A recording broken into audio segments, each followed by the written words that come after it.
Support WrestleTalk! Tell a friend. Has Drew McIntyre's NXT call-up / WWE return / whatever it is he's done been wasted? I'm Ollie Davis, this is Luke Owen. Welcome to WrestleRamble, and today where we're reviewing last night's episode of Raw, the Superstar Shake-Up episode of Raw, and one of those shakes was Drew McIntyre, who hasn't been seen on WWE programming since last November, where he lost his NXT title to Andrade Cien Almas at NXT War Games. He suffered a torn bicep in that match right at the end, really sad. And here he is returning on a different show with a different character. He's a heel now. What did you make of the segment? Well, I mean, I went on quite the roller coaster with this segment because they started this off. So Michael Cole and Corey Graves and Coachman all said like, "Hey, there's another member of SmackDown that's coming over to Raw in the next segment, and we're going to reveal it very soon." And there was a graphic of Vacant and a graphic of female Vacant, who you don't see very often. They didn't turn up though. No. I thought Vacant was actually going to, especially because they're the tag team champions right now. Well, I tell you what, that's good. That's a good one. I tell you what, my first thought was the graphic for Vacant is jacked. Like, he is a jacked, with really defined hair. I was thinking that they're just using a made-up silhouette, because I was trying to play Who's That Pokemon, and it wasn't anyone. It was Finn Balor who'd eaten another Finn Balor. But it's just like his muscles are so defined. They've even got veins on the silhouette. You can't have veins on a silhouette. I know, but it's jacked. But anyways, on the outline. Yeah, I didn't see like those. it's kind of like sort of like a faded sort of colour, but you can like see it's very defined. Anyway, You studied that quite closely. That was my first thought. That's because I was dead excited right now. So I'm like, oh, cool. We're going to see who the next person is. Then you heard the record scratch, and I was like, it's Dolph. So I was like, It was like, okay, Dolph's coming over. Fine. Who cares? Why bring the record scratch? It's not gone over. It's not even part of your act anymore. You're not doing the fake entrances. And then your music plays afterwards. I know. So anyway, what's the record that's being scratched? Nothing really. So my interest dipped when Dolph came out. Yes. I'm like, okay, it's Dolph. But same as like, hey, we've said that when you go over to a new brand, maybe this could be the fresh start that you need. So I was like, ugh. And then Titus Worldwide came out, and I was like, well, this has solidified you in the lower mid-card, hasn't it? Craig, you are hanging around with jobbers now, mate. This is where you're at for Raw. There was a moment where I thought, maybe it's not the worst idea in the world for Dolph to join Titus Worldwide, and then I stopped myself. He should just leave if he's got to that point. And I like Titus Worldwide, but, Dolph Ziggler, Money in the Bank cash-in, former world champion, really great wrestler in ring, and we're saying like, maybe Titus Worldwide's the act to turn him around.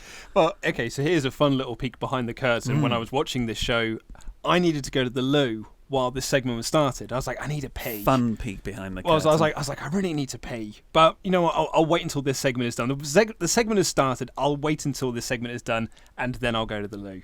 And it got to the point about halfway through when Titus was handing them the business card. I was like, I don't care. I'm going to press pause and I'm going to go to the loo. So I went to came back, and then, shock of all shocks, that Drew McIntyre shows up. I'm like, whoa, Drew's here. So all of a sudden my peak went, hey! And then instantly I was like, he's teaming with Dolph. And I instantly went straight back down again. All the way down, or did it just level off? Yeah, I think it just leveled off. Yeah, because I was really excited to see Drew on TV and back up on the main roster, because I think Drew's an excellent talent.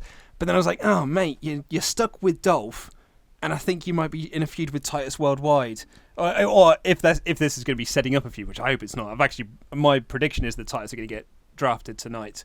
But even then, it just really solidified them as not an act to really take seriously. However, I will say their finisher is awesome.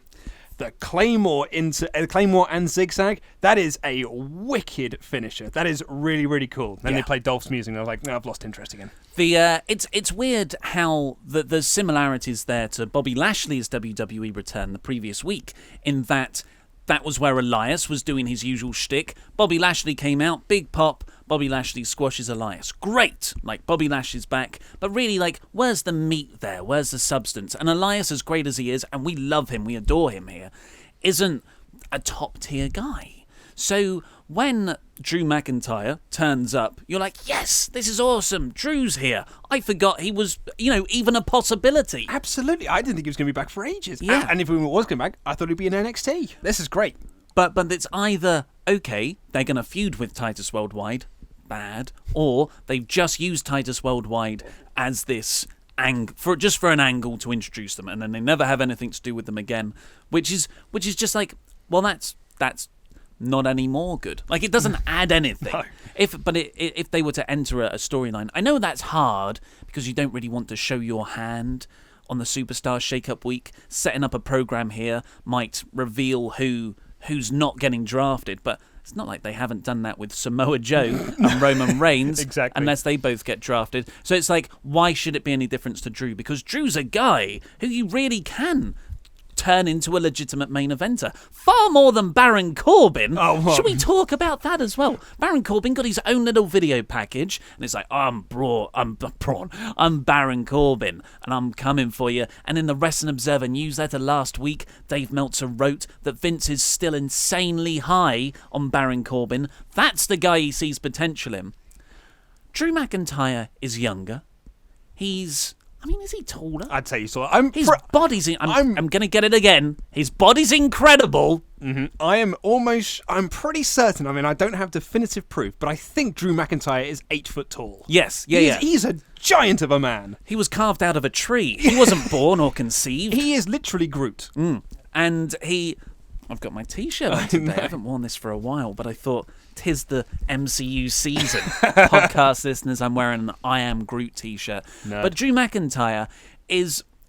And he can cut promos. Like, what a promo that guy is. Go back and watch, he's running WCPW or ICW when he was outside of WWE. And Evolve. Of course. Yeah, he dominated that for a while. And he can wrestle really well. Multiple styles. He's such a good heavyweight. And he's cut, and that's why, we are very happy that Drew McIntyre is, my voice broke a little bit there, on the main roster. I think this is great for him. I'm very happy for him. But is this the way I would have done it? I don't think so.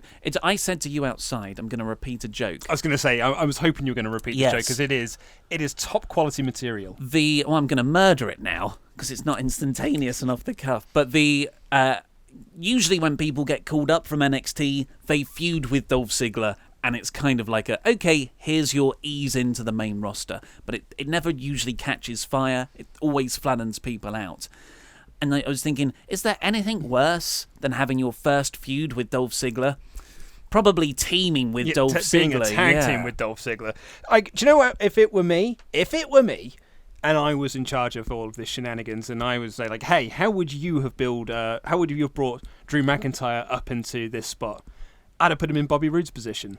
I'd have had him as the mystery fifth man on the team, because then, that solidified Bobby Roode sort of in that upper mid-card, possibly main event level scene, because you got Seth and Finn. We'll come on to that.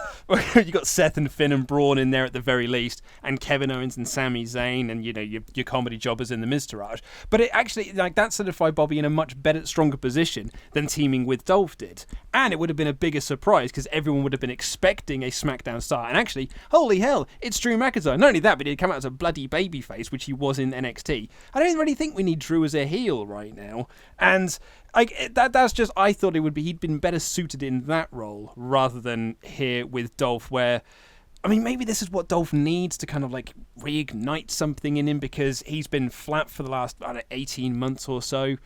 Maybe this will be a good thing, but at the moment it's not. It hasn't got me excited for Drew's return. I don't think this is to get Dolph over at all. It's just to ease McIntyre in. He seems to be very much a hunter guy. I don't mind him as a heel. As you were talking then, I thought of arguably a better way. Ooh, interesting.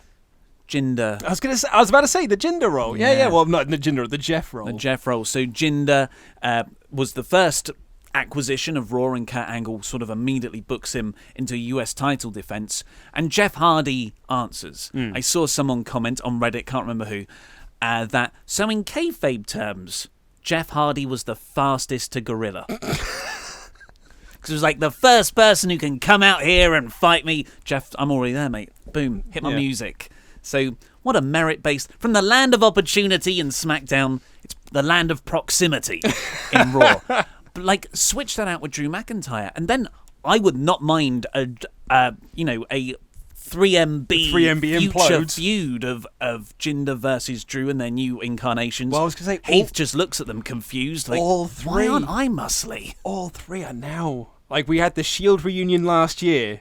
This year it's the reunion of 3MB. No, I don't think. SmackDown's I'm not being serious. But they might get drafted tonight. Of course, Heath could get transferred across, couldn't he? Yeah. Because they were actually more successful. They are former SmackDown Tag Team Champions. As they keep trying to remind us on commentary. Yes, so it doesn't get them any more over when you keep saying that. I thought I'm very happy that Drew's there. I am heavily skeptical about a pairing with Dolph Ziggler. It seems to be a crammed tag division on Raw potentially with Bray Wyatt and Matt Hardy as well. Which is good. They've been needing it for some time. Yeah. But I prefer acts together rather than blatantly two singles. Well, I mean, as a unit. As I said last week, it worked out well for Sheamus and Cesaro. You know, eventually it did work out well. I did laugh though. I mean, as I said, like I think this Claymore and zigzag finisher is really, really cool. And the commentators were like doing a really good job of trying to put that over as a really intimidating finisher. I'd rather they didn't go out to Dolph's music. But Michael Cole at one point said it's a combination of two of the most devastating finishers in WWE. And I'm like, I don't think it is, mate. Claymore perhaps, but the zigzag is not a devastating finisher. Well, should we get on with the full review? Yeah. So before we jump into the full Raw review, we've got a bit of housekeeping. Over the last few weeks, we have done Raw and SmackDown separate WrestleRamble episodes because it's been WrestleMania and there's been loads to talk about. The Go Home, the Raw and SmackDown after Mania, we did separate ones for these. And now we're doing separate ones for the Superstar Shake-Up too. So we were like, we should probably just do this as standard. As a full-time basis, yeah. It makes more sense. Absolutely, I don't know why. I mean, the reason it started as a Raw versus SmackDown thing is because you could only come into the studio one night a week, and we'd just record everything in one go. Yeah, pretty much. And we just weirdly never change that, even though you're here all the time. Exactly. Yeah. So now the running order will now be on a Tuesday you'll get the Raw review, on the Wednesday you'll get the SmackDown review, and then on Saturday you will get a mailbag / news episode / crap gimmicks. That's kind of like the fun Saturday episode. But those 3 episodes will be there always as a standard. And then when it comes to pay-per-view weeks, we'll do bonus episodes for predictions. So we'll do the prediction episode on the Friday and then the review the following Monday. So, for example, in the run-up to Backlash, you're going to get Raw on Tuesday, SmackDown on Wednesday, predictions on Friday, mailbag on Saturday, and then the review on the Monday, followed by Raw and SmackDown on the Tuesday and Wednesday. So although it seems like we're not doing as much, we're actually doing more, and you get extra Ramble stuff. Yes, and it's just easier for us to coordinate because we get to do one after Raw, we get to do one after SmackDown. It's easier from a content perspective. And Fantasy Booking Warfare we feel like it's kind of grown out of the WrestleRamble thing. So we're still going to record it like this, but that is also going to be its own new series. It's not going to say WrestleRamble at the end. It's just going to say Fantasy Booking Warfare. And we're toying with how it's going to look at the moment, but we're thinking of doing it as 2 separate videos. We'll get my one, and then we'll get your one. Or my... Well, yes, I suppose. Yeah, it doesn't really matter. Whatever. We'll flip a coin or maybe release them at the same time. Give us some ideas, please. We don't know what we're doing. But we can make it a bit better, like edited. Yeah, we're hoping to make the episodes feel a bit more dynamic, but like moving them out of the WrestleRamble format, so to speak. So that should be really good. I'm really looking forward to that. It's creating that as its own separate series away from WrestleRamble. Haha, it's a Raw review looking jacked, man. So, as we've already mentioned, Raw kicked off with kicked off with Kurt Angle coming out, doing his usual, here's what's happening on today's show. You suck floppy wrists. You suck floppy wrists. Look, here's Jinder Mahal and Sunil. I was trying to find a rhyme in there. Nearly. So Jinder Mahal then comes out with Sunil Singh. He does some heel stuff like, mate, you got me a Hummer, but I usually go everywhere in limos. He was not a happy chappy. That was such basic heel language. I know, yeah, it really was. I actually forgot, because the commentators made mention of this, and I genuinely forgot that Jinder went to SmackDown in the last shake-up, and that's kind of like what started Jinder's career, because he got the WWE Championship shortly thereafter. Like literally the month later, he was champion, and now he's and then he was United States champion. Genuinely forgot it was only last year that Jinder went over to SmackDown. It just feels like he's always been there. It's because you've erased that from your mind. When he was just a jobber on Raw and a tag team with Rusev. I thought he looked really good here. Like he kind of looked at home on Raw, dominating the mid card. It was getting a lot of heat. It was a great crowd all night. Mm-hmm. I feel like they lost a bit of steam near the end, but it is a 3-hour show, and it was a bit of a throwaway 10-man tag main event. But this bit they were really hot for. Jinder was getting loads of heat, and he went on to have a pretty decent match, I thought. Yeah, really good. So I wouldn't have beaten him. Yeah, okay, yeah. There might be longer term plans, but I would have liked to have seen Jinder with the US title for longer than 9 days. Well, we'll see what happens, because so he lays out, essentially Kurt Angle says, oh man, you can let me know if you've got these demands. I'll give you my email address. It's kurt.angle@freakingNoWay.com. Great, nofreakingway.com, whatever it was. Like, great little bit of Doesn't work. No, I mean, have you tried emailing got a bounce back, yeah. Oh, mate, that's a shame. Out of office. It's on his phone. Just a picture of Kurt on his phone. There was a lot of phone, you didn't get the email. A lot of email stuff. Like, how is Kurt not seeing these emails? He's looking at his phone all the time. He's not synced up his emails, though. That's the problem. They're all synced up to his iPad that he's never looking at. Do you just think it's off? All the time he's not talking to anyone. He's not talking to anyone. It's actually not even a phone. Yeah. Anyway, so Kurt Angle lays out an open challenge that the first person to come out from the back can challenge Jinder for the United States Championship. Who should it be but Jeff Hardy? Jeffrey Hardy comes out, and they had a pretty decent match, which saw Jeff eventually win with the Twist of Fate and Swanton Bomb to become the new United States Champion. So this opens up the question, really, about what's going to happen on SmackDown tonight. Because there's kind of like various ways this could go. Either Jeff goes across to SmackDown and takes the United States Championship back with him to SmackDown. Because currently at the moment, Raw has both the United States Champion and the Intercontinental Championship. So either Jeff goes to SmackDown with the US Championship, or Rollins goes across with the IC belt and you just swap the belts over. That's one way of doing it. Or the third way of doing it is that both belts stay on Raw. Yes. And then Randy faces Jeff at Backlash because he is the number one contender to the US belt. And then Randy wins the US belt at Backlash and the title goes over to Miz wins the IC belt at Greatest Royal Rumble because he's got his rematch there, and he takes the IC belt with him to SmackDown. But if Jinder gets the title back at Greatest Royal Rumble, it would still be Jinder versus Randy. Yes. You're trying to work out of that Jinder Randy. This is not going to happen, but I'm going to say it anyway. Oh, interesting. Paige is the Raw general. I think SmackDown general Paige becomes Paige here. Paige becomes here. the new United States champion. SmackDown general manager. Mm-hmm. She's British. Go away, United States title. Oh, you're thinking of bringing up the Because UK Championship. Pete Dunne UK. Oh, interesting, mate. I like it. It's not going to happen. Oh, by the way, did you see the match we're getting at the UK tournament? Oh no, we're getting Mustache Mountain versus Undisputed Era. That 6-man is happening on the UK shows. God. So Kyle O'Reilly's my favourite person in the world right now. Have you seen the highlights video? Yeah. And he even tweeted it. He said, "Guys, stop sharing this. It's really embarrassing." It's just such a good heel tweet. But it's just this video. It's a 45-second video of just him doing goofy stuff. Yeah. And it's amazing because he's such an underrated performer in that he is never the focus of these segments, always steals them. Yeah. I forgot about the War Games spot where he tries to hit someone with a steel chair, it bounces off the top rope and hits him in the head. The old Kurt Angle spot. Yeah. Angle loved doing that spot. Yeah. And just his facial expressions. Yep. Oh, he's good. Love Kyle O'Reilly. So there is 3 possible ways that this Yes. could all go, bringing it back to our United States Championship / IC title. Although I did think about this.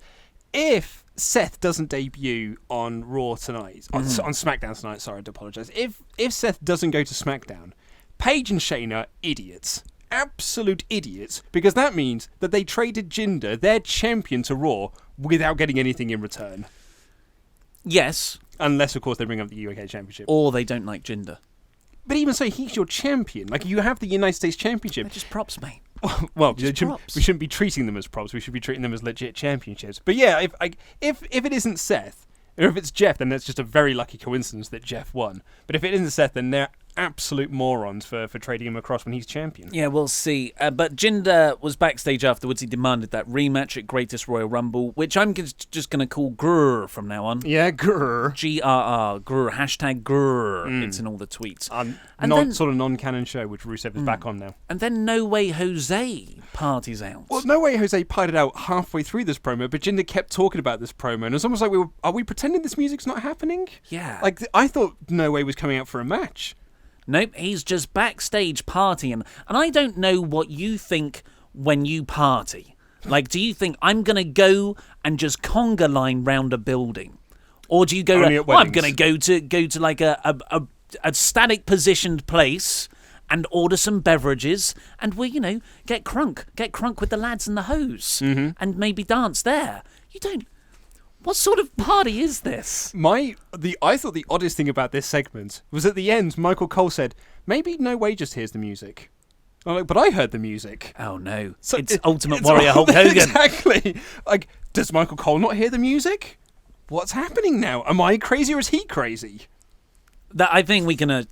Michael Cole is the crazy one here. Anyway, we've spent too much time on this. Although, can I share my interesting Michael Cole fact? Which I learned quite recently. We'll be the judge if it's interesting. Michael Cole directs NXT commentary. Oh yes, that is interesting. Yeah, so everyone who says that NXT commentary is amazing, Michael Cole directs it, and it's basically Michael Cole's voice coming out of Morrow. That is fascinating. Well, not the pop culture. Not the pop culture. So Morrow just like sprinkles some pop culture references on there. Shut up, Morrow! No, Michael, I'm doing this. They need to find out about Jack Kirby. Okay, so then we got Sasha Banks versus Bayley. Oh, finally, the culmination of this feud. How many times have we had the culmination of this feud? I was going to say, this wacky story that's just been chapters in random places. It's like that book, like House of Leaves or whatever it was, where like it's a book, but there's also like annotations written by someone else who has already read the book, and then there is like other stuff inserted into it. So you kind of get this whole complete story, but it's like 3 books put into one. That is not what this is like. I mean, that's clever. This has just been random chapters in random spaces.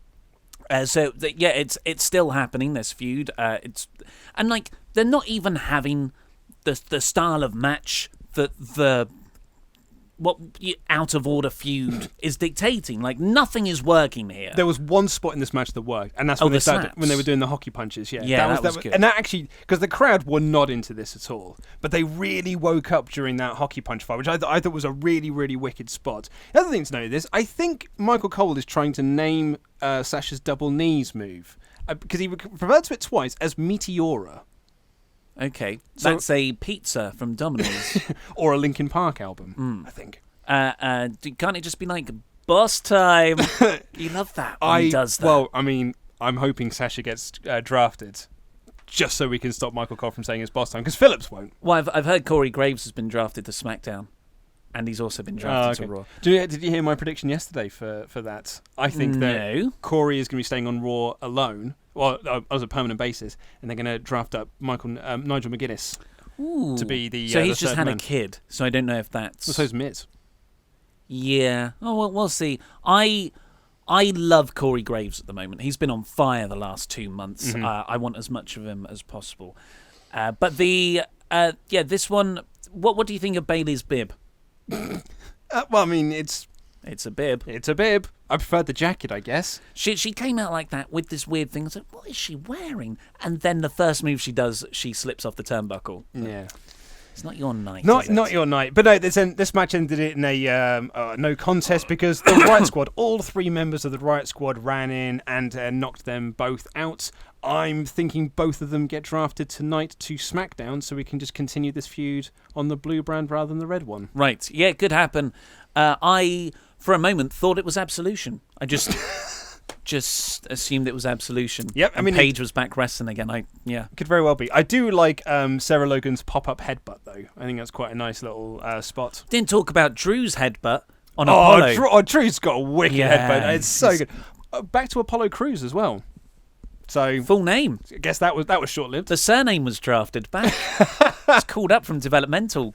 Apollo's surname. Corey said at one point when the Riot Squad came in and beat everyone, they said they have run roughshod over SmackDown. I was like, I don't think they have, mate. For like 2 weeks, 5 months ago. Yeah. Authors of Pain beat Heath Slater and Rhino next. Heath Slater and Rhino got a little promo video package thing with the words on the screen. That's been drafted from SmackDown. I feel like they're moving over to SmackDown. I think they might be as Slater well. And Rhino. They lost very quickly. Authors of Pain look great. Yep. Big old action figures. So cool. And yeah, Cole confirms that Paul Ellering is no longer part of the act. Yes, and it's from going by Paul Ellering's tweet and his daughter retweeted. It's got nothing to do with the schedule. It's got nothing to do with being on the road. It's just they decided against having him there. There was ECW chants in this match. It's 2018. That would be like people in 1999 chanting for a promotion that closed in 1971.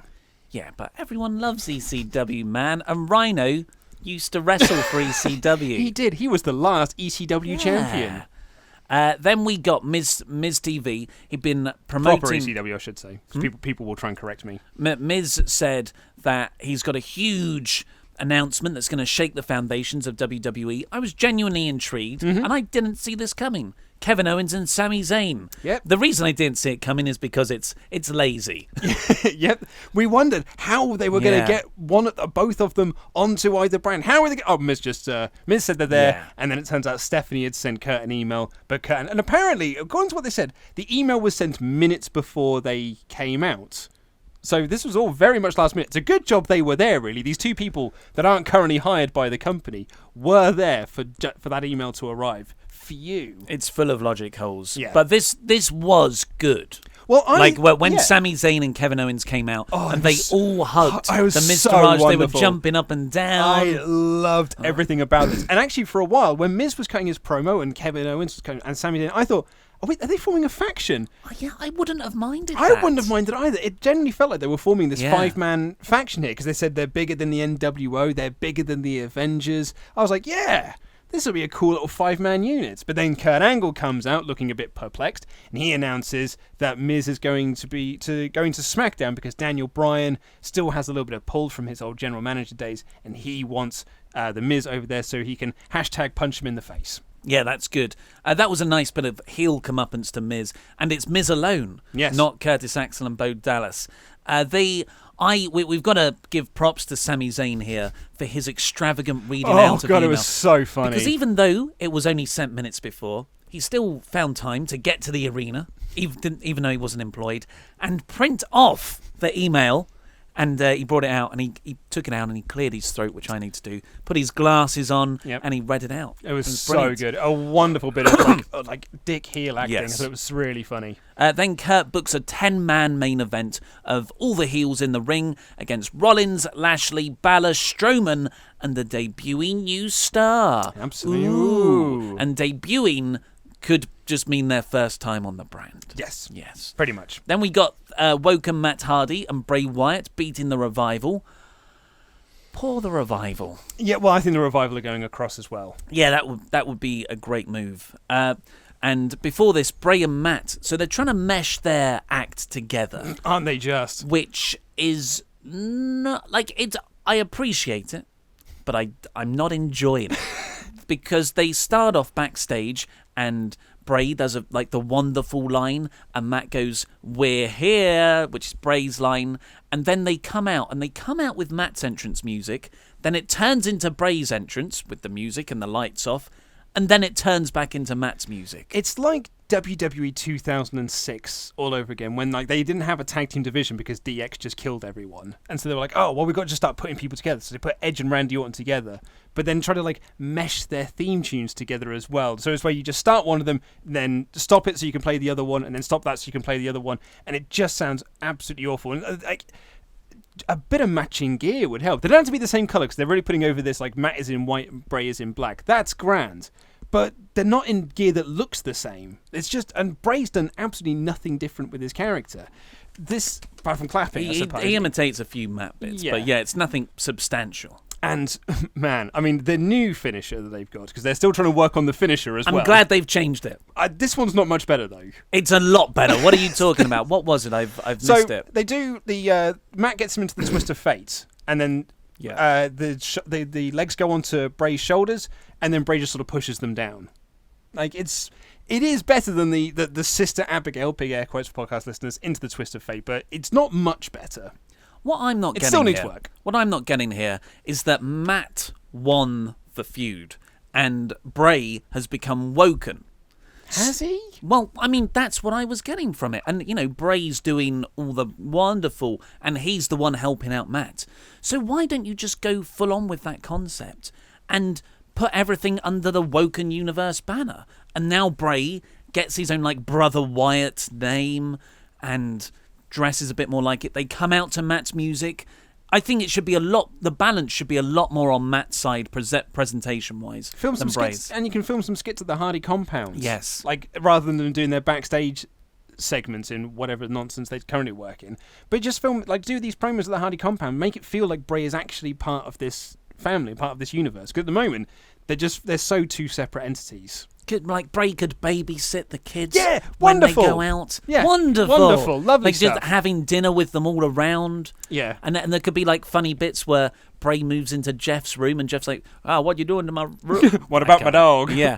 Well, it was okay. You know what though? Bray Wyatt's babyface stuff here, I love it. Mm-hmm. I'm a huge fan of Bray. What's been done with him is the problem, and the core concept of the character. And I've always wanted that babyface Bray, and we've got it in glimpses here and there. Remember that time he teamed with Roman Reigns, and he's pinning someone, and he just looks up and points, and Roman takes him out with a spear. So cool. One of my all-time favourite great moments from Raw in recent years. And Bray fired up it's fantastic. He's a great he's a very good wrestler. Mm-hmm. For that character, he's great. Yes. And seeing him do it here, I was very pleased. So at least I got that.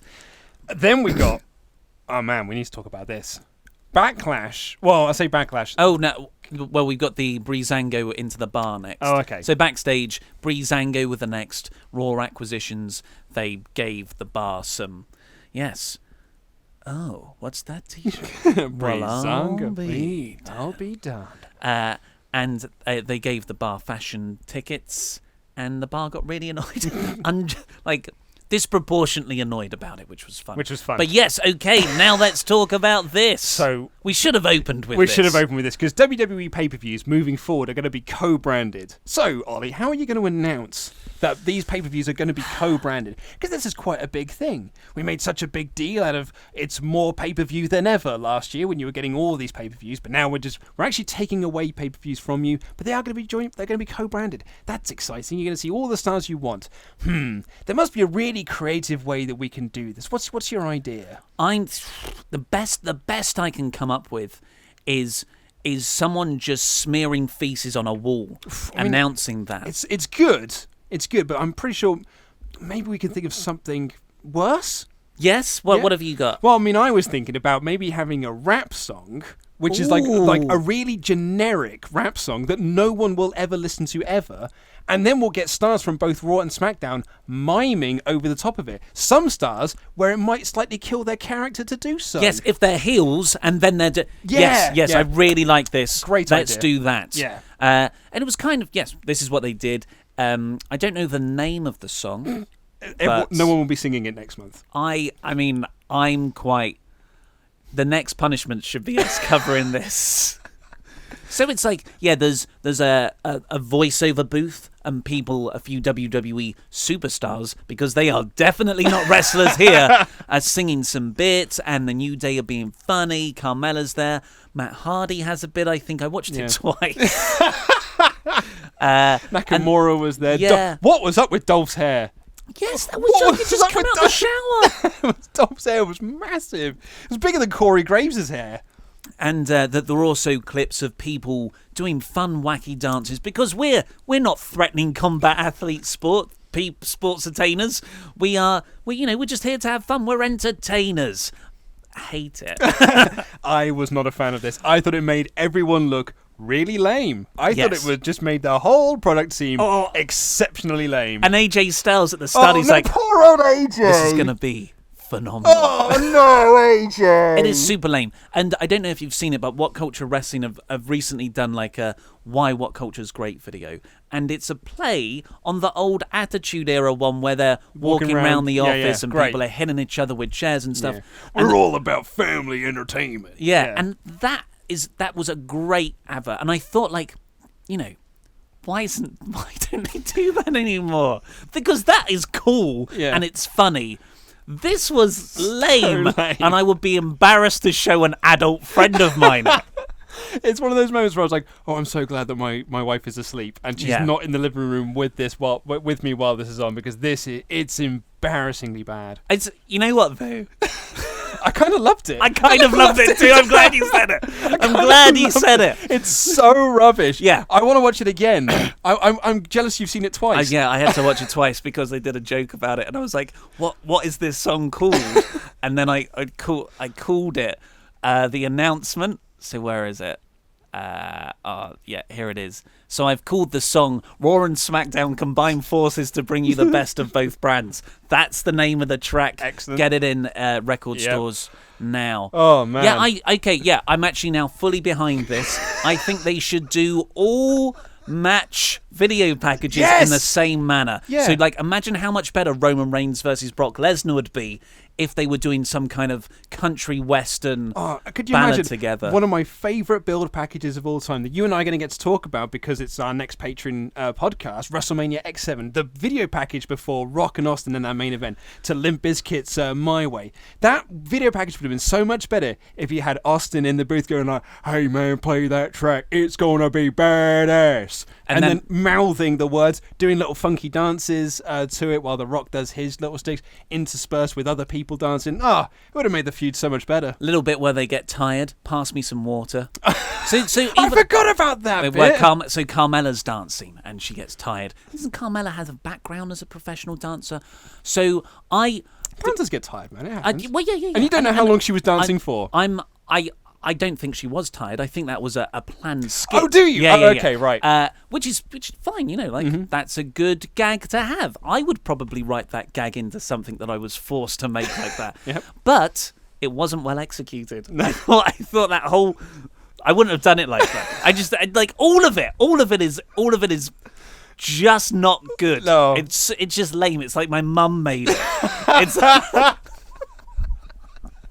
This is... Oh, Joe, I mean, I've worked for companies before where they're like, we need to make a promo about sort of the company we work for. And, like, you know, it's when people just sort of like throwing ideas out. But you're just sitting there going like, oh, this is quite lame. Do you want to do this for us? I've just realised we've been talking about for ages. We need a subscriber trailer. Oh, yes. Oh, well, there we go. We'll just do a new version of this. Oh, that's going to be awful. We have a recording booth. We do. We've got a green screen where we can dance in front of it. Yep. Okay, well, let's move on. I almost don't want to. I could try to talk about this for another half hour. We should do like a WrestleRamble. One of our WrestleRamble specials, the edition episodes, should just be us breaking it down shot by shot. Oh, it's wonderful. Okay. So Ronda Rousey is backstage next with Kurt Angle, and they're talking, and Ronda's being cool. Like, even when she's a little bit lame now, she's still cool, isn't she? Yeah. She's gotten over that hump. And then Natalya comes in. A baby face. A baby face. Well, I don't think it's long for this world. I think this is setting up Ronda's next feud, which is perfectly fine. What was the folded arms? I watched this and the ensuing match, and I thought, I think Ronda Rousey is going to feud with Natalya because Natalya is going to get jealous of her, and because they were training partners, and now Ronda's kind of surpassing her. And I thought that was my hot take. Everyone else also picked up on this, and I don't feel as special now. Well, do you know what? I didn't really think. I thought about it much later. I thought, oh yeah, maybe that's the direction they're going to go with. My first thought was, they're really building up a lot of tag teams on Raw at the moment. Ah. Because you've got, like, you could argue that Bayley and Banks, if they could, like, they're partners but don't really like each other. They're best friends, but are they best friends? You've got the Riot Squad. You've got Absolution. You've got Nia and Ember. You've got Alexa and Mickey. You've got Ronda and Natty. I was like, it feels like they're building a bit of a women's tag team division here. And then I thought, oh, yeah, but there's also SmackDown tonight where some of them are going to get drafted across. Probably at least 4 of them will be drafted across. Yeah, and then you wouldn't have a singles division. No, well, actually, I guess you can have both. Exactly, you can have both, and they're just like intertwining storylines. That might have worked. So yeah, they both hug, Natalya and Ronda, and yeah, it was a sort of hugging that is like, that's not gonna last. No. Ember Moon beat Mickie James next. This was fine. Brutal total eclipse. Do you know what? It was the total eclipse of the head. It's the best sell job I've ever seen of that move. It was like The Rock taking the stunner. It was just she bounced into the 5th row. It was wonderful. It was great. So Moon won. Mickie James, I think, is an unsung hero at the moment. She is doing a lot of veteran because she carries a weight with her in having that name value from a decade ago. Mm-hmm. So she can put over people, not lose anything herself. She gave a lot to Ember in this match. I'm a big fan of Mickie at the moment. Nia Jax was on commentary, doing sort of like a stately, I am the women's champion. This is my character now. Yeah. Address. And Alexa Bliss was meant to be there, but she didn't turn up. Because she doesn't really sat next to a bully. Because Nia, in her mind, Nia is the bully and she is bullying her. And she doesn't want a bully, as she kept saying. And she's like, I don't want to be sat next to no bully. Sami Zayn and Kevin Owens were backstage next. They're like trying to figure out what to do in the main event. And Miz worms his way in. He says, hey guys, what's Shane like me? I just thought that was quite fun. Yep. And they're all trying to like work out the main event, and Sammy's like, you better like, what's going on with them two over there? And Curtis Axel and Bo Dallas are talking together. Foreshadowing. So that was good. Then we got the Dolph Ziggler return, and well, not return. Oh, who cares about him anymore? The Dolph Ziggler draft and then Drew McIntyre debuted, and their cool finishing move. Yep. Then Roman Reigns comes out, still wearing tracksuit bottoms. Yep, Big Dog comes out to do his big dog things. He came out to say, hey guys, look, I'm here. Brock Lesnar isn't. I'm like, mate, this did work. 7 weeks ago when you started doing this, it worked. Then Brock Lesnar kept showing up and it stopped working. So you just trying to do it now when Brock Lesnar's been there for the last 4 weeks. It doesn't work anymore, pal. People don't care. So before, say last year, Roman Reigns would come out, and although I did not like his character, I could go, yeah, but he feels like a main eventer. He feels like the top star of the company, just the way he's been positioned. Mm-hmm. At the end of this segment, I was looking at Reigns as he was just standing there in the middle of the ring, a little bit smaller. Have you heard what Dave Meltzer said? No. Well, I just Dave Meltzer said it looks like he has gotten injured from the Brock match. Apparently, he hasn't wrestled much at all since, and he's probably not been training. All speculation, this, and he's gotten smaller as a result. Oh, interesting. But I looked at him and I just thought, man, you look like a mid-carder. Yeah. You just feel like a mid-carder right now. That Brock match did very little for him. And not having the visual belt around, just in proximity with him, just makes, it just feels like, it's a why should I care about you? It is a real shame. But he said that he's going to win the Universal Championship at GUR at the Greatest Royal Rumble. And then I've written here, Joe comes out, he makes excellent points. Because Samoa Joe comes out and cuts an amazing Samoa Joe promo. Like, man, he is one of the best promos in this company. It's just incredible how good he is. And he basically just points, he said the same shtick that he did last week. He was like, Roman, you keep saying you're going to beat him, but you lost at SummerSlam. You've lost every single time you've tried. What makes the cage match any different? And it was just wonderful. And he was like, but no matter what happens, I'm going to beat you up at Backlash. And it was great. It was great. Joe's bit was great. But then, do you remember how they ended it? Well, so Roman, oh God, I've just remembered this. Roman says, "Why, if you talk tough, but why don't you bring your lazy fat ass down, end quote, down here, and we can have a fight right now." I don't mind that bit. I thought it was the bit before that bit. So Joe has this great promo, yada yada yada. Brock Lesnar, you can't beat Brock Lesnar. It's almost like Joe is now Lesnar's hype man in lieu of Paul Heyman. And Joe goes, "Well, if you don't remember, let me direct your attention to this video package that has been prepared." I just thought, like, Why did we need this video package? It's a great video package, but how does this work? Does Joe show up 3 days ago and go, "Hey, I'm going to interrupt Roman Reigns' promo, editor man. Can you put together a really cool video package about how making him kind of look like a sympathetic baby face? Could you do that for me? Can you put a blue filter on this? And then play it when I say so." So that way round, which is the only logical way of this happening, means Joe is rubbish. I don't know, I quite like the video package. I did, yeah, but why would you transition into a video package? Sure, if you have to, here's a clip from the previous week, which I hate anyway because it just makes it all so stagey and ugh. But this was far worse. I didn't mind the end. I thought it was a nice addition to what happened last week. Joe came down and he teased getting in the ring, and then he didn't. He walked back, but then he teased it again. And then he walked back again, and he was like, "I'll see you on my time at Backlash." Well, here was my takeaway from this whole thing, which is when he said, quote, "Bring your lazy fat ass down here now." And I thought, isn't the whole Nia Jax-Alexa feud been about the fact that Alexa keeps calling Nia fat and she's a bad person, and we're not meant to like her, and because she's fat-shaming Nia. But yet when Roman does it, it's meant to be a badass thing. That's a good point of inconsistency. Yeah. But I mean, it's realistic dialogue. I missed it. It was the best. I agree. It falls down a bit when you look at it like that. It only works when Scott Steiner does it. Yeah. He's fat! That's my favourite Scott Steiner promo. So next up we had Natalya taking on Mandy Rose. Of which, did you see that mathematician who worked out that Scott Steiner's promo about sacrifice is actually mathematically correct? Well, he was tracking it through. It's just when someone's done it, it's like a huge mathematical equation. I was like, wow, it does work, and it spells trouble for you at sacrifice. Yeah, it can be correct all it wants, but there's no need to go that route of explaining. I don't know. Are you trying to tell me that one of the greatest promos of all time isn't worthwhile? Natalya beat Mandy Rose next. Still a face, proper facing it up, Natalya. Absolution's still coming out to Paige's music. That's a good point, yeah. Further solidifying the fact that they are not separate people. Well, you split them up tomorrow. I don't know. Or maybe I don't care about Absolution, which is a shame because I like Sonya Deville as a wrestler. I like Mandy Rose too. So Sonya attacks afterwards. Natalya taps out Mandy Rose, and this brings out Ronda Rousey for the save and Absolution scatter, but then Sonya gets back in. It's kind of like MMA versus MMA. Very different track records in professional fights. Yep. I don't think Sonya has a single win. I think she's got 2 professional fights. Yeah. Lost both. She has one fight, but I don't think they were professional fights. Yeah. Ronda has a quick strike exchange, gets the better of it. I thought they looked good.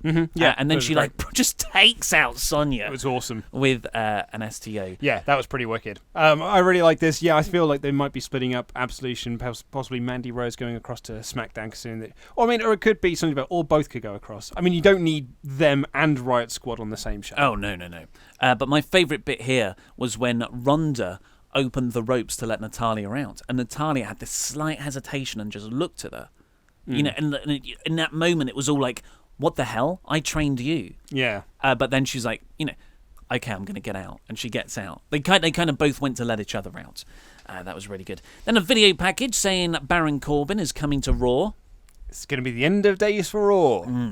Then Breezango followed up on their giving tickets earlier in the show, had a match with The Bar, and beat The Bar with a surprise roll-up. Because they haven't been on SmackDown for so long, I forgot how fun it is to watch Breezango wrestle. And now that they're on a show that has a 3-hour runtime, we should see more Breezango matches, and I am all for that, because these guys are ace. Right at the start, Fandango puts on Cesaro's jacket, and I'm like, love this.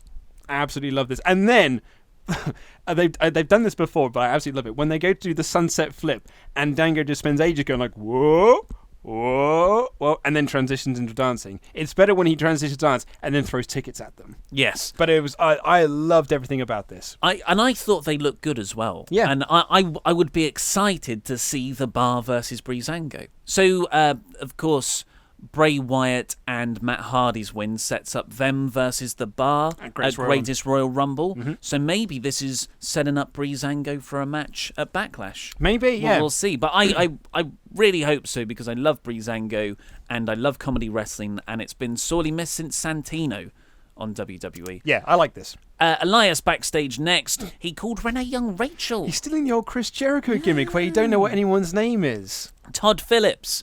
And he explains, I'm not going to be performing tonight because I only perform for big show, like big cities. For the big show? He only performs for the big show? Yeah, it's really tight, those two. Did the big show didn't come back in the end, did he? No. Okay.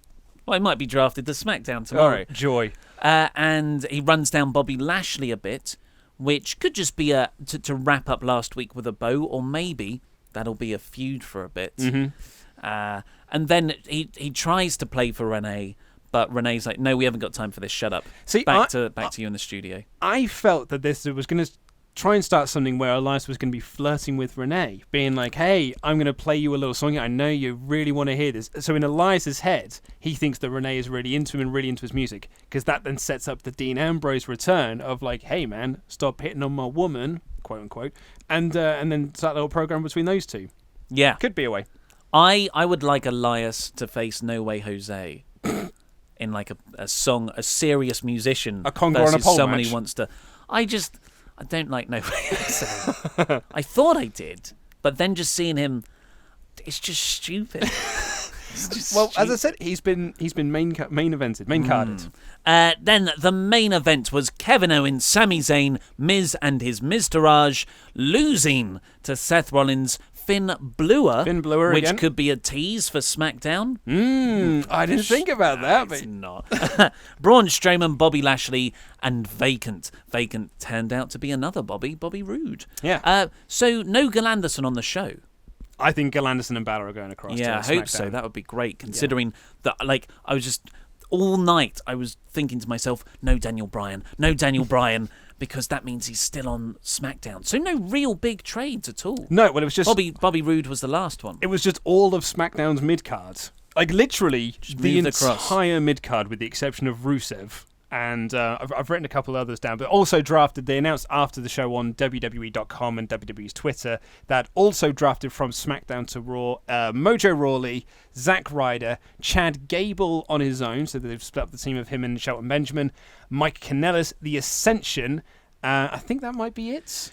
Yeah, I think so. So The Ascension get to hang around with Breezango. I hope that still is a thing. Oh, God, I forgot all about that, man. Still waiting for that to happen. But really, do you really need Mojo and Zack Ryder on the same brand? No, well, and this was kind of my issue. Now, the same thing we discussed previously. The problem sometimes with the superstar shake-up or the draft is that nothing's really been shaken up. You've just moved some people over to here. It's the same feud happening, but they're just happening on a different show now. And that's not really shaking things up. It's just different backgrounds. And there was no big moves. Like, what's the biggest move there? I was going to say Bubbles and Bobby Roode, maybe. Yeah, Bobby Roode is probably the biggest move they had. And Jinder. But that was like no main eventers. Like, that was mid-card. Mm-hmm. That Bobby and Jinder were fighting over the US title. Yeah, but I'm kind of glad about that, because we still get our AJ Nakamura, Daniel Bryan thing. And then but a Randy Orton. Yeah, absolutely. Could have jumped him across. Mm-hmm. It's just like nothing's changed in the main event scene. And while that's great for SmackDown, Raw's is a bit weak at the moment. I guess we'll see where we are next week. Exactly, and they might. Oh man, I mean, I don't want to say too much. Maybe they'll build some new stars. What? Well, Jinder, Jinder's on Raw now. Vince can finally give him that Raw push. So this was not as good as I thought it would be. No, I was a bit surprised as well. Did you see Corey Graves accidentally said Bullet Club rather than Balor Club? So when Finn Balor was, I missed it as well. A lot of people got in touch with me to let me know. I tend to skip entrances. Corey Graves said like Bullet Club is for everyone, and everyone was like, oops. And then he tweeted out, so like Finn Balor like made a reference to it on Twitter, saying like, for life, forever, this and the other. And Corey Graves just retweeted saying like, Finn, you're so wildly popular, just stop starting clubs. It's hard to keep up. Yes, that's a good reply. But when everyone was standing there on the ring apron, these 5 people on either side, 10 overall, you can do the maths, Scott Steiner. I got a feel before they locked up and before it started that it felt like a early noughties Raw main events. Just these big star-filled things, and the crowd was really hot. Unfortunately, they were only hot for Braun Strowman. Yes. So they, any of the hot tags didn't really work. Until Braun got in, yeah. Where they went crazy, which is great for Braun, but, Bobby Lashley and Bobby Roode seemed a bit dead. But overall, I thought WWE are very good at putting on this kind of match where the last 5 minutes is incredible and it's just move, move, move.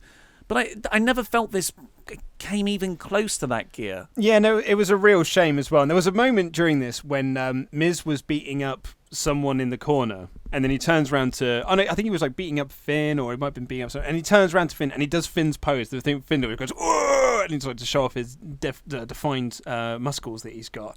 And Michael Cole goes, "Miz taunting Braun Strowman there." I'm like, shut up, Cole. Having said that, I thought Lashley looked awesome. Looked great. He looked great. Effortlessly. Who was it?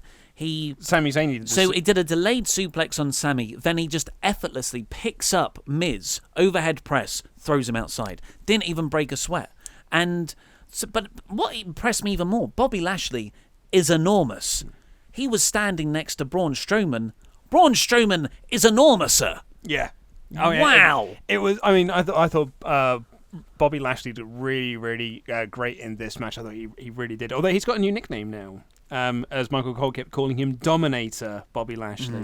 That's not as good as Walking Armageddon. It is not as good as Walking Armageddon. But there was a bit when they did a hot tag to Bobby Roode, and because the crowd just wanted to see Braun tag in, when Bobby Roode, Raw's highest profile presented new star, no one cheered at all. It was like the crowd just all shut up as soon as Bobby Roode got in. Terrible. I was hoping for a Roode heel turn in this match. I really was, but we didn't get it. Instead, Braun eventually got the hot tag, and he power slammed Miz all the way to SmackDown Live and pinned him in the process. Braun got to do his T-Rex drop kick as well, but as Miz was going to get the hot tag, tag himself out, he went to tag Curtis Axel. Axel dropped off the apron, and then he went to tag Bo, and Bo dropped off the apron, and they walked and left. And so the Miztourage splitting away from the Miz and going on their merry way to, I guess, stay as a tag team on Raw? Yeah, that wouldn't be a bad idea. That's the best use of them, because they're both pretty decent guys. Yeah, totally. It'd be a shame to see them drop down the card again. I still love Bo's Believer gimmick. You'd love I would love for that to come back. But a nice end to Miz's Raw run. Yeah, because it's been a good year. Yeah, he is a heel. And this was a nice heel comeuppance way. The guys that he's sort of abused and taken advantage of all this time abandon him, and he gets beaten, and he's going to SmackDown. Yeah, this was a good wrap up for Miz's character.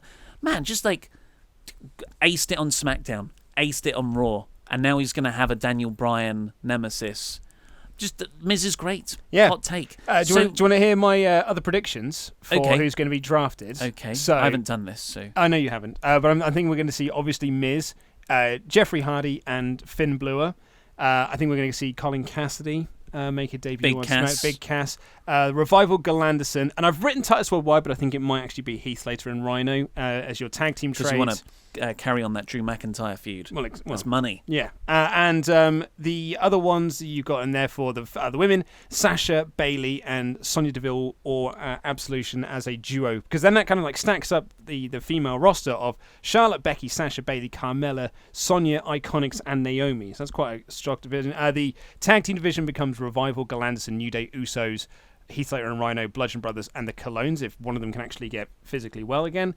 And then your mid-card, you've got Ty Dillinger, Rusev, Aiden English, Shelton Benjamin, and Big Cass. And then you sort of your main event, your SmackDown 6 or SmackDown 7 as it's become, AJ Nakamura, Daniel Bryan, Miz, Jeff Hardy, Randy Orton, and Finn Balor. No Asuka there. No Asuka on Raw again. No Asuka on Raw. So she's either going to be showing up on SmackDown, maybe as a revenge, maybe coming out as a pure heel Asuka to take down Charlotte, perhaps. Wouldn't be the worst thing. Wouldn't be the worst thing. But now you've got the Carmella heel champion. I don't know where you're going to go. We'll find out tonight. What did you think of the whole show out of 5? I enjoyed it though. I thought it was a fun show, but it's it's an easy, fun show to have. Yes. Same as like Raw after Mania, because you have surprises and you have people coming across. It's, as I said last week, it's not about this week or last week. It's about what you do the following week. And my concern is that they've literally just moved the SmackDown mid-card across, so it's just going to feel like watching SmackDown across a longer period of time, but with more Roman. Yeah, it's my optimism's starting to wear off now. Because like last week after Mania, I was like, there's so many ways they can go this, and then like you start to see the ways they might be going, and you're like, okay, it's not as good as I thought it would be. Well, this is the thing. Like I've made some predictions for SmackDown, but like that SmackDown like prediction list that I've made, that makes me excited for SmackDown, because that's a really like stacked roster. It's a cool main event that can like bleed into the mid card, and you can have the SmackDown 7 feuding over both titles, and the mid card kind of ascending up into that. That sounds great. Tag division sounds fun. The women's division sounds fun. But if we don't get that, am I going to be disappointed, or am I just going like? I mean, I don't know. I'm excited for SmackDown, but the only reason I'm looking forward to SmackDown is because SmackDown's already got a good base to start with, and I think just adding guys into it can only elevate that up. And I mean, I haven't even included there's a lot of people who think we are going to get the Almas call up today, and the other Sanity. The other one is Sanity, that a lot of people seem to hope for. But just if it isn't Sanity, what I don't want to see tomorrow is like, well, SmackDown was rubbish, like, because it might be a decent show. Well, that's all we've got time for. What did you think? What did you give Raw? I gave it 4 out of 5, just because it was fun. Yeah. Yeah. It's a superfluous core.